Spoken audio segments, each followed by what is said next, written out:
And now, First Warn 5 weather with forecaster Steven Sarabia. Good morning. It is 8:12, off to a very cloudy start across the valley. The good news is you can actually see it right now. The sun starting to break through those clouds, leaving us with some partly cloudy skies by the time we get to about noon. And after that, right now, this morning, you're going to have to deal with those mostly cloudy skies, and it's going to keep things pretty humid as well this morning. We can go ahead and take a look at the current temperature right now for the Weslaco area. Should be around the upper 70s right now this morning. It is slowly beginning to warm up as we get a little bit closer to noon. Right now, 74 for the Weslaco area. Let's go ahead and take a look at the current temperatures across the valley, hanging around the mid to upper 70s.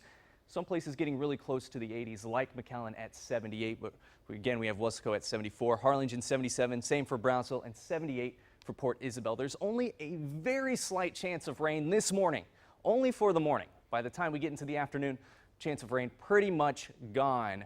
And if you see any of that rain this morning, going to be very quick, going to be very isolated, should be out of your hair in no time. And then Sunday, Monday, back to mainly dry conditions for the valley. And here's an update on Hurricane Irma. Slowly going through the Cuba area right now, getting really close to Florida. The outer bands of the hurricane already getting to the Florida area. Here's the future track for Irma. It's expected to make landfall late tonight, early Sunday morning. This is Sunday at 2 a.m. already at the Key West area of Florida. Moving northwards, this is the west part of Florida. That's where they're going to see the major impacts of this hurricane. That's where the eye is going to hit the eye wall as it passes up north Monday, 2 a.m. in the Jacksonville area. Then after that, it's going to continue even more northwest, where it will eventually die out. Here's our local forecast for the coast.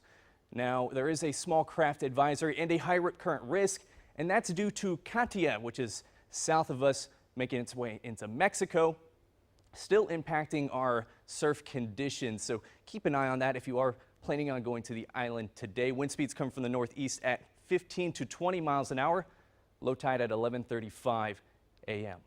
The high today for the valley, 89, so kind of out of the 90s today thanks to that front late last week. The low, 67. Partly cloudy and much cooler. Here's a look at the upcoming week for the valley, showing that temperatures will be back into the 90s before you know it, getting really close to the triple digits on Wednesday and Thursday. Not tracking a whole lot of rain. In fact, it's going to be mostly sunny this upcoming week, so looking pretty nice if you're going to be doing anything outdoors. And then Friday, partly sunny skies with highs in the upper 90s. And that is your updated First Warn 5 forecast.